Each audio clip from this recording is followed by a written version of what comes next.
우리가 인생을 살다 보면 상황은 다르지만 여러 가지 종류의 광야를 경험하게 됩니다. 어떤 사람에게는 절망이라는 광야가 경험될 수도 있고요. 어떤 사람에게는 사랑하는 사람을 보내야 되는 슬픔의 광야도 있을 수 있고, 어떤 사람에게는 실패라고 하는 광야를 경험할 수도 있습니다.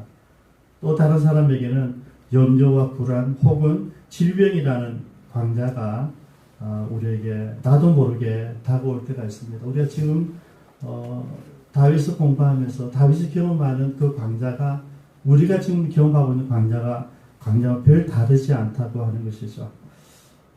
어저께 아침에 오키나와 이원배 선교사님이 문자 카톡을 보내셨어요. 보니까 우리가 잘 아는 이어른 교수님에 대해서 글을 자기가 목사님이 이제 카피해 가지고 보내셨더라고요. 제가 뭣도 모르고 컴퓨터 열어서 내용을 전체를 다 보기 위해서 이런 예화를 드려야 되니까 찾았는데 제 무식하게 꾹 눌려가지고 28장이 넣었어요.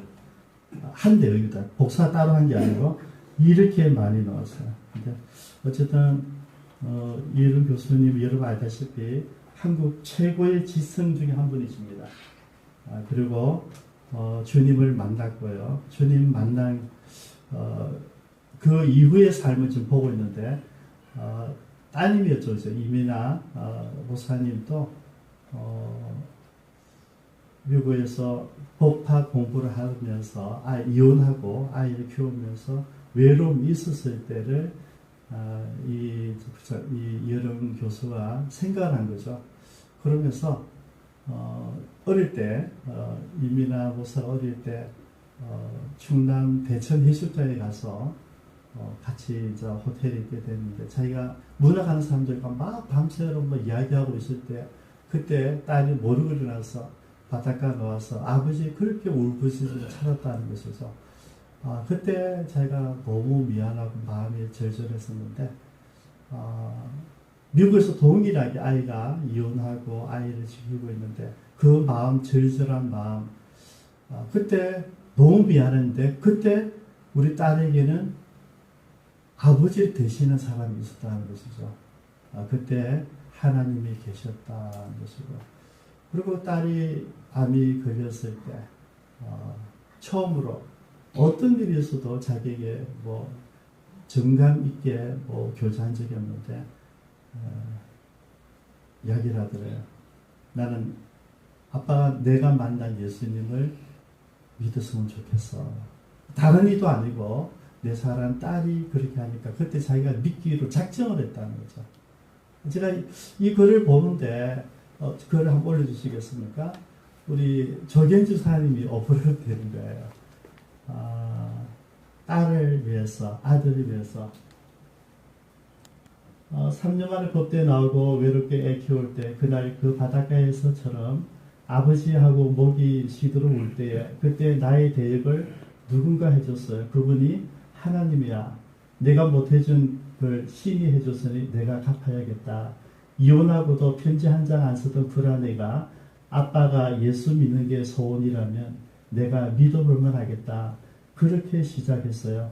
딸이 아버지를 따라가야 하는데 아버지가 딸의 뒤를 쫓고 있어요. 좀 감동이 있어서 제 밤에 제가 새벽까지 이걸 보면서 조경 지사님, 이경수 지사님 마음도 오버랩되는 거예요. 아들을 위해서 사경을 헤맸던 아들이 눈을 떴을 때 내 소원은 아빠가 교회 가는 것이다 했을 때 그래 걱정하지 마라 내가 가마 했던 그 마음이 이제 오버랩 되더라고요. 어쩌면 여러분 이런 광야라는 것이 있었기 때문에 지금 이 어려운 교수는 전혀 다른 삶. 딸도 여러분 암을 선고를 받았는데 치료하지 않고 그대로 연명하다 자존감을 지키고 마지막 순간까지 설교하고 강의하고 그러다가 하늘을 갖고 자기도 지금 암인데 전혀 치료하지 진단만 받고 치료하지 않고 자기 또 끝까지 나의 좋은 이어령이라는 좋은 음을 가지고 살겠다 그러면서 마지막 인터뷰를 해서 제가 열심히 봤습니다. 여러분 이와 같습니다. 여러분 우리가 살아가는데 광야라 하는 것은 내 의지와 상관없이 이렇게 나타날 수가 있는 것이죠. 우리가 지금 다윗의 이 망명생활에 대해서 이제 따라가고 있어요. 이 망명생활은 전체 한 10년, 어떤 분들은 13년이라고 하는데 한 10년 여정이 있습니다. 3년 정도는 지금 우리가 지금 살펴보고 있는 여정에 가까운 사람들에게 혹은 영적 지도자들의 기대는 모습이고요. 그리고 3년은 도대체 안 되니까 광야로 도망갑니다. 그 광야에서 3년을 생활하게 되고 더 이상 머물 곳이 없으니까 마지막 4년은 완전히 망명해버리죠. 그래서 블레셋 망명해버리고 사울이 죽고 나서 돌아오게 되는데 이 긴 10년이라는 이 광야 생활이 있어요. 저기 사진 한번 볼까요?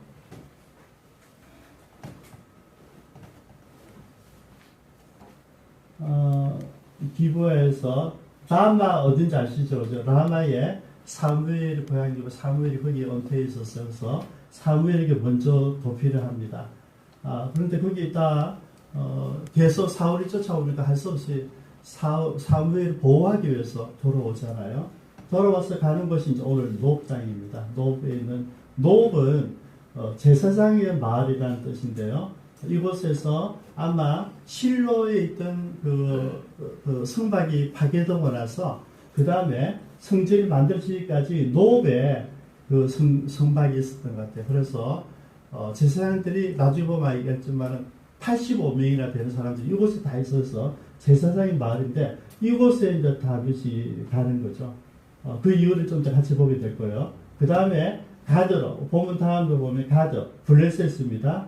가드에 가서 자 용병으로 그냥 들어가서 좀 몸을 기댈까 싶어 갔는데 뭐 가드 사람 다 알잖아요. 다윗이 누구인지 그죠? 사울도 알았지만은 가드에서 제일 먼저 알지. 자기들 영웅 골리앗을 죽인 사람이 다윗이거든요. 그때 그냥 순간적으로 갔는데 분위기가 그랬다니까 하소시 미친 채 해가지고 부사일색으로 나옵니다. 그래가지고 이제 다다음주에 보면 알두둘람 굴에 가는데요. 여기서부터 이제 다윗의 가족들, 다윗을 사랑하는 사람들 이런 지체들이 이제 다 합류하게 되죠. 그래서 공동체가 이루어지게 됩니다. 이런 가족을 이제 보게 될 것인데요. 저는 이 다윗의 망명 생활이 하나님 사람들에게 있어서는 필수 코스였다는 것을 성경에서 발견하게 됩니다.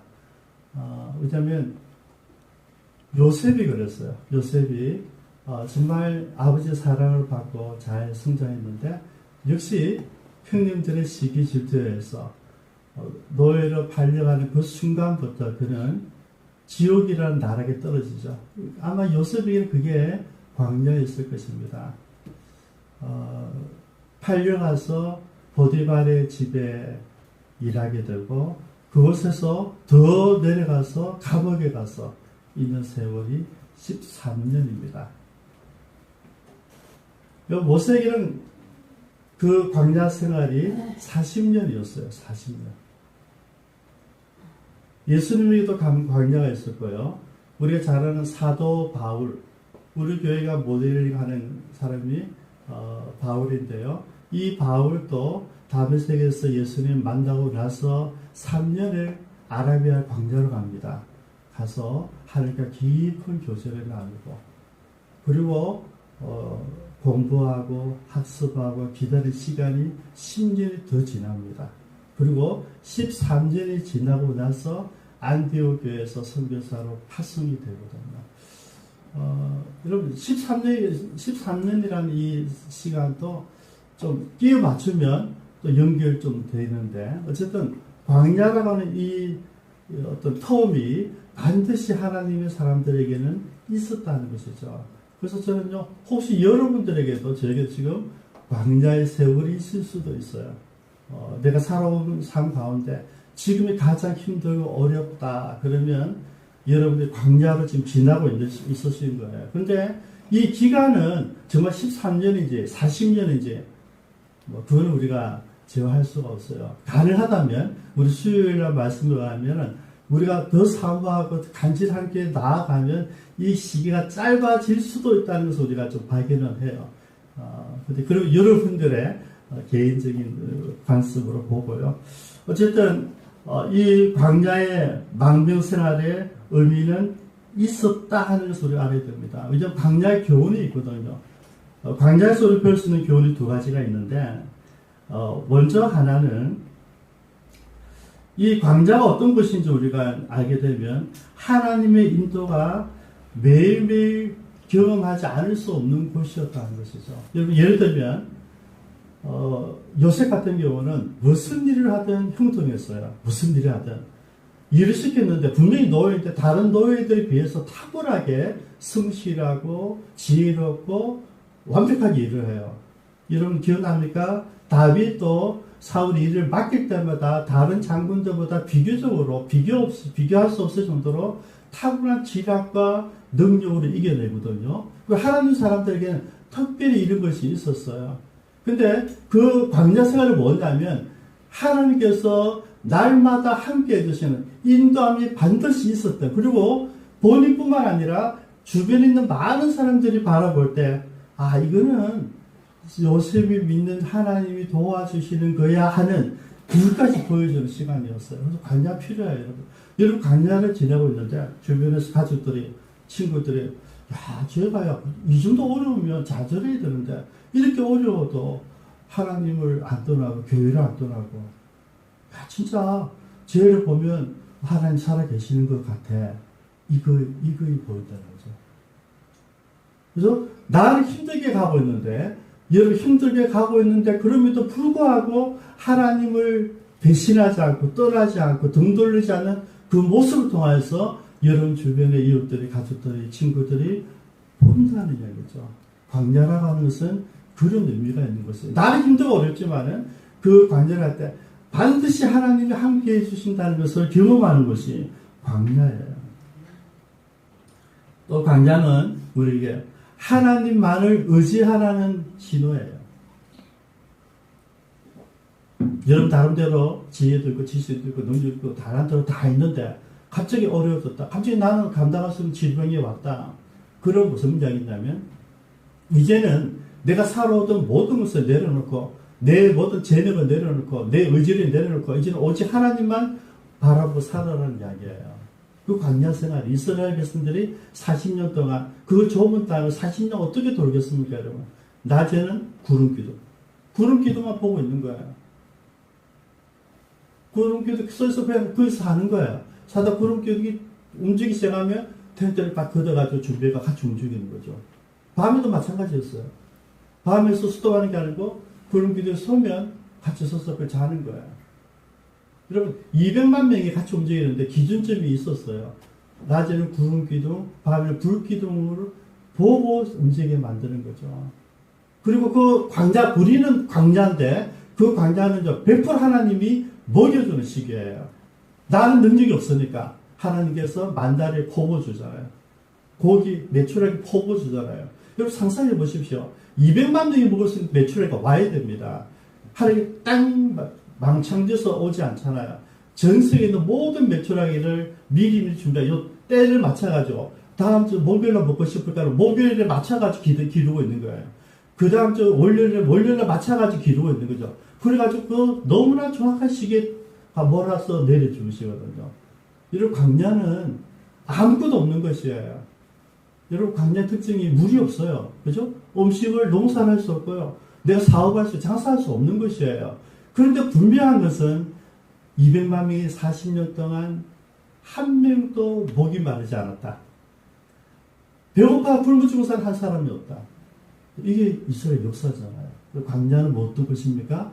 현재 나는 내가 갖고 있는 가치관이 힘들고 어렵지만은 오히려 하나님을 바라보고 하나님을 의지하고 따라가시고 그 하나님의 은혜와 도우심을 날마다 체험하는 시기이다. 광야를 복입니다. 지금 어렵죠. 나는 어렵지만은 내가 광야를 지나가서 나중에 보면 그게 추억이 되는 거예요. 회상이 되는 거죠. 어저께 우리 남자생활 저희 교회 청소하고 기도를 하는데 옛날에 널널 40주년 기념 할 때 놀노래가 재성제일교회에서 라이브 집회한 거를 토론하더라고요. 제가 들었어요. 제가 어제 도전을 받았어요. 노무라 목사님이 40년 만에 또 저 근 30년 만에 또 우리 서영석 지사님은 그 40년 만에 만나서 집회를 하는데 하루도 안 맞춰보고 몇 번 맞춰보고 하는데 뭐 너무 일단 잘하는 것인데 그 다음에 그 노래마다 멘트를 하는데 제가 그랬어요. 내가 남선물에서 그랬어요. 노무라 목사님 쓰임 받는 이유가 저 메시지가 있기 때문이다. 지나간 역사를 해석하고 있지 않니? 해석. 그죠? 소토리가 나온다는 것은 그때는 몰랐는데 그냥 우리가 군대에서 군할 때로 선후배 만나고 나와서 요신 모사님 만나고 이래 했는데 지금 와서 보니까 그 만남 하나하나가 의미가 있고 우리가 불렀던 그 노래들이 한국의 찬양 사역을 완전히 바꿔놓는 CCM 사역의 선두 주자가 되겠다는 거죠. 이게 뭔가 해석이에요. 해석. 그때는 몰랐는데 그때는 그냥 한 은혜를 받았으니까 찬양했었는데 지금 와서 보니까 그게 노무라 목사님이 해석을 하고 있는 해석을. 그게 뭐라고요? 믿음이에요. 광야는 그때는 몰랐지만 지나놓고 나면 해석이 되는 거예요. 이 해석이 되는 사람이 뭐가 나와요? 감사가 나오죠. 그죠?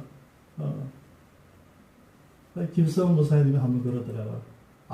김조사 내가 곡을 하나 다 들어봐라더라고요. 안 들어봐야 주여 감사합니다. 그러더라고요. 머리를 돌리더라고요. 주여 감사합니다. 주여 감사합니다.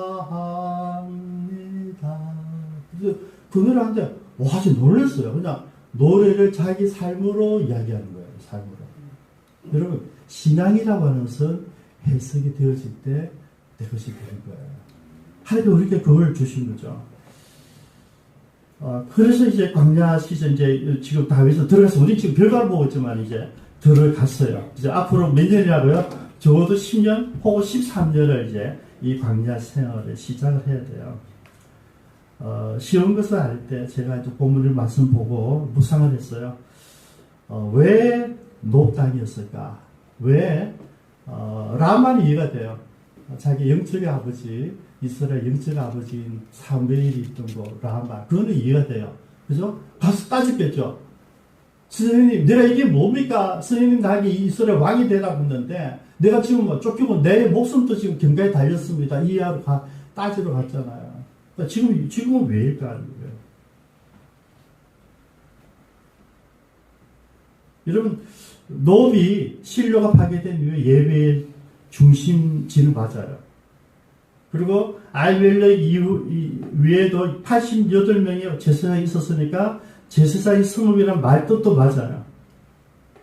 또 좀 이따가 얘기 나오지만 골리앗 칼이 거기 있었어요.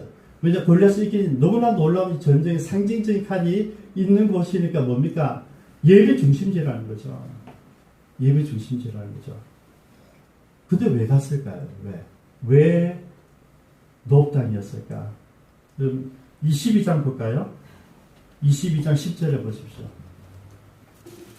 이 내용은 오늘 사건을 가지고 이 도이라는 사람이 사울 왕에게 고발하는 내용이에요. 들을 가 있었는데 사울이 다윗이 도망왔는데 그때 아히멜렉이 이래 도와줬습니다. 그 고발하는 내용이에요. 10절에 한번 읽어주세요. 시작. 아히멜렉이 그를 위하여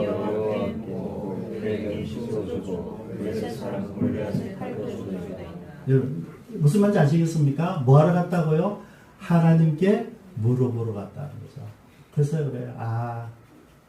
오늘 모습이 이런 다윗의 진짜 너무 인간적인 모습이에요. 거짓말 하잖아요. 사실은 다윗이 평소에 깨끗하고 거룩하진 않아요. 그죠? 어쨌든 하나님 찬양하는 사람이었지만은 사생활도 안 좋고 승질도 내고 더럽게 내죠. 그리고 오늘 본문에 보면 거짓말 진짜 합니다. 하나님이 사람에게 막 거짓말 한다고요. 그리고 그 바람에 제사장한테 다 죽임을 당하잖아요. 너무 안 좋은 것을 하죠. 그런데 왜 갔을까? 이거예요.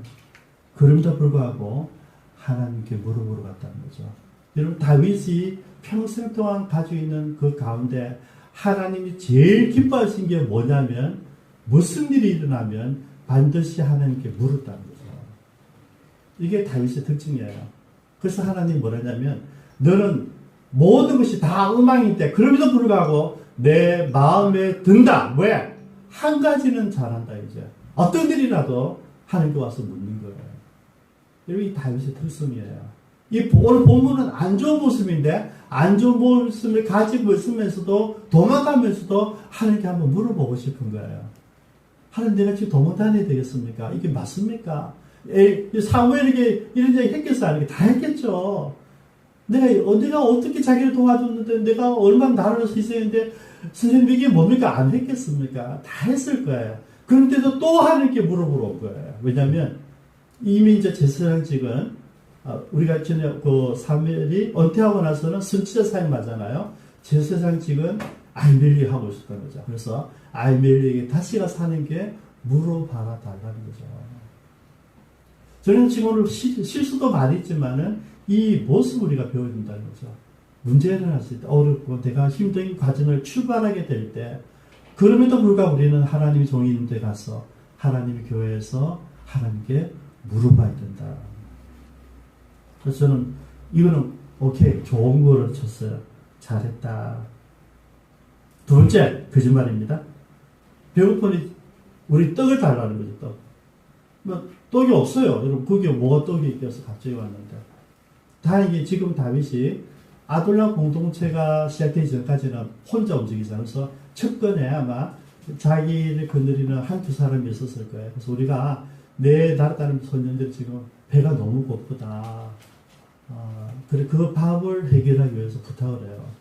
저는 여기서 또 다윗의 아주 소탈한 모습, 자기도 배가 고프지만은 나를 다른 사람 챙겨주겠다는 그 마음이 이뻐요.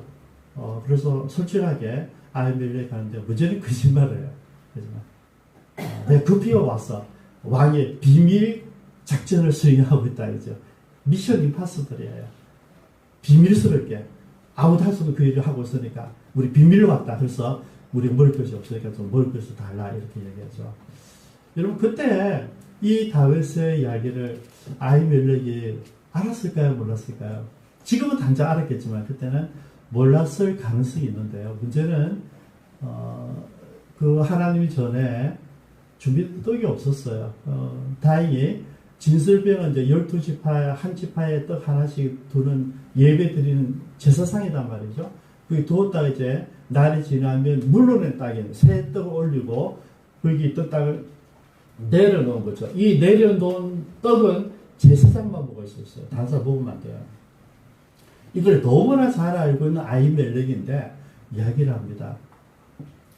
좋아, 그럼 너 배고프다니까 내가 먹여주고 대신 여자를 가까이 하지 않았어야 된다. 우리가 집들 3일째 되니까 여자와 관계할 시간이 없었다. 그래서 떡을 줘요, 진짜로. 줘요. 여러분, 저는 다윗과 이 아히멜렉의 짧은 만남인데요. 이 만남이 세월이 지나서 예수님이 인용해 주십니다. 감동을 받았어요. 짧고 지나갔어요. 분명히 다윗이 실수했는데 실수와 거짓말을 해서 지가 일단 먹고 살아야 되니까 거짓말의 그 상황인데 예수님이 날 추인을 해줬어요. 바리새인들이 예수님이 제자들을 보고 예수님께 따지죠. 당신의 제자들이 안식일에 하지 말아야 될 것을 했다. 왜냐하면 안식 지나다가 밀밭 사이를 지나가는데 배가 고팠어요. 예수님의 제자들이 왜 그렇게 배가 고팠는지 모르겠어요. 철하고 나왔는지 배가 고파서 이삭을 땄어요. 그리고 먹는데 손을 비벼 먹었어요. 바리새인들이 얘기하는 것은 안식에 이삭을 땄다는 건 아니에요. 따는 것은 성경 하나님의 마음이에요. 마음대로 따다 먹어라 그랬어요. 그래서 알잖아요. 우리 밭에 귀퉁이는 다 남겨두죠. 나그네나 가난한 사람들, 이방인들 와서 먹으라고 다 놔두잖아요. 이삭 따먹으면 괜찮아요. 우리가 작정에 들어가면 안 되지만 손으로 우리가 수박쓰리 하듯이 가져가면 괜찮아요. 그 율법이 허용되어 있어. 문제는 이걸 비볐다는 게 비볐다는 거. 율법을 해석한 바리새인들의 유전에 의하면, 장로들의 유전에 의하면 이거를 타작이에요, 타작. 안식일에 타작하면 안 된다는 거죠. 이게 타작에 걸린 거죠. 근데 예수님 얘기하시죠. 야, 얘들 생각해봐라. 안식일이 더 중요하니 사람이 더 중요하니 그 이야기예요. 예수님이 오늘 이 본문을 가지고 인용해 주신 거죠. 사람이 더 중요하다. 아히멜렉이 자기가 뻔히 알죠. 자기 제사장이니까 제사장 외에는 먹으면 안 되는 그 진설병을 준 것은 불쌍하니까, 배고파하니까 율법 지키기보다는 내가 나중에 어찌 될지 모르고 내가 저희들을 먹여주겠다는 거죠. 그 아히멜렉의 마음을 주님이 인용해 주신 거예요. 그리고 안식일은요, 비볐다는 게 이게 뭐가 중요하겠어요? 그들은 그냥 먹는 게 있었는데 비비면 안 된다는 거죠. 이게 여러분 우리가 만든 조항이거든요. 그죠? 하나님께 이리 가면 되는데 저리 가면 안 된다는 거죠. 여러분 하나님께 가는 방법은요 여러 가지가 있어요. 40년 전에 놀러내가 모교에 집회하는데요. 드럼을 가지고 올라가니까 뒤에 장들이 막 뛰어났어요. 뭐 하는 짓이냐 하면서 술집에 있는 거 들고 가죠. 드럼 못 쳤어요. 그때는 악기도 없으니까 술집에서도 앰프를 그때 들고 갔거든요. 표가 나잖아요. 어제 너무 나와서 이러더라고요. 그때는 몰랐는데 지금 생각해보니까 그때 내가 술집에서 가져온 악기라면서 그 사람이 어떻게 알았을까? 이 술집에서 떠나서 어떻게 알았을까? 그 사람 술집에 가지 않았을까? 그 이야기를 어제 하고 있더라고요. 그때는 몰랐는데 지금은 생각이 난대요. 아니 그 술집에 악기라고 그렇게 막 화내던 그 사람들이 어떻게 알았을까? 술집에 갔을까 알았겠죠. 여러분 예수님이 오늘 본문을 해석해 주신 거예요. 그래서 여러분 저는 너무 기뻤어요. 예수님이 이 부분 그들이 인정하셔서 안식일 개념을 정리해 주셨다는 것이죠. 예수님의 자상함이에요. 그리고 이제 마지막으로 보고자 하는 것은 그거를 끝나고 가야 되는데 이야기해요. 여기 혹시 칼이 없습니까? 칼이나 창이 없습니까? 이렇게 물었어요. 이게 이제 고민이 마지막 됐어요. 왜 칼이나 창을 이곳을 뻔히 아는 이 예배당에서 구했을까? 그러니까 아비멜렉이 얘기하잖아요. 네가 전에 골리앗 죽인 그 골리앗의 칼 여기 있잖아.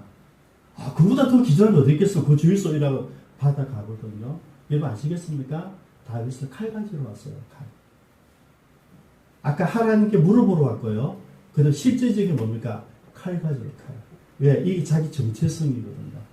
내가 다윗을 이긴 사람이잖아. 나는 이스라엘 영웅이에요. 자기 정체성, 내 자기를 위로하기 위해서 골리앗을 이기는 그 칼 가지러 온 거예요.